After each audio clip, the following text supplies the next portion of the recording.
শিব পার্বতীর ছেলে, কিন্তু তার শৈশব কেটেছে পৃথিবীর বাইরে। কেন তাকে পাঠানো হয়েছিল দূরের এক রহস্যময় স্থানে? কার্তিকেয় শুধু দেবতা নন, ছিলেন এক মহাশক্তির অধিকারী যোদ্ধা। জন্মের পরেই তাকে বিশেষ এক মিশনের জন্য তৈরি করা হচ্ছিল। পুরাণে বলা হয় জন্মের পর তাকে নিয়ে যাওয়া হয় ত্রঞ্চ পর্বতে। অনেক গবেষক বলেন এটা ছিল অন্য এক গ্রহ বা ডাইমেনশন। সেখানেই কার্তিকেয় শিখেছিলেন যুদ্ধবিদ্যা, মহাশক্তির ব্যবহার আর আকাশপথে যুদ্ধ করার কৌশল। তার বাহন ছিল ময়ূর, যা অনেকে বলেন আসলে ছিল এক ধরনের ফ্লাইং ডিভাইস বা ডিভাইন স্পেসক্রাফট। তাকে বলা হয় ক্লান্ট বা দেব সেনাপতি। তিনি একাই হারিয়েছিলেন ভয়ঙ্কর তারকাসুরকে। এই যুদ্ধে তার ব্যবহার করা অস্ত্র, বুদ্ধি আর কৌশল সবই ছিল যেন ভবিষ্যতের কসমিক টেকনোলজির মতো। তাহলে কি কার্তিকেয় ছিলেন একজন এলিয়েন ওয়ারিয়র, একজন স্কাইলর্ড যিনি দেবলোকের বাহিনী পরিচালনা করতেন?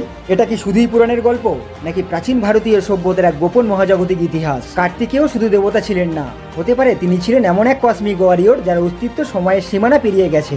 এরকমই দেবলোকের গোপন ও বৈজ্ঞানিক রহস্য জানতে এখনই দেবলোক রহস্য সাবস্ক্রাইব করুন।